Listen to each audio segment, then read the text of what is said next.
मेरे नबी रहमत सैयद आलम सल्लल्लाहु ताला अलैहि वसल्लम ने हमें जन्नत की कीमत बताई।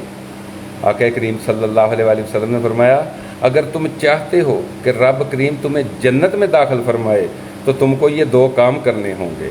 पहला, आका करीम सल्लल्लाहु अलैहि वसल्लम ने फरमाया, तुम्हें एक ग़ुलाम को आज़ाद कराना होगा, एक ग़ुलाम आज़ाद करना होगा। और दूसरा, आका करीम सल्लल्लाहु अलैहि वसल्लम ने फरमाया, तुम्हें किसी फंसे हुए की गर्दन छुड़ानी पड़ेगी, किसी का कर्ज अदा करना पड़ेगा।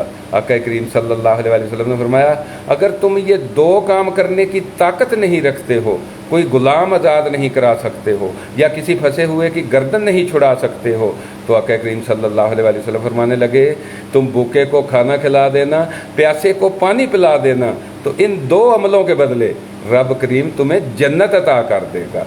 सुभान अल्लाह। मुझे बात बताएं, क्या ये भी कोई मुश्किल काम है? किसी भूखे को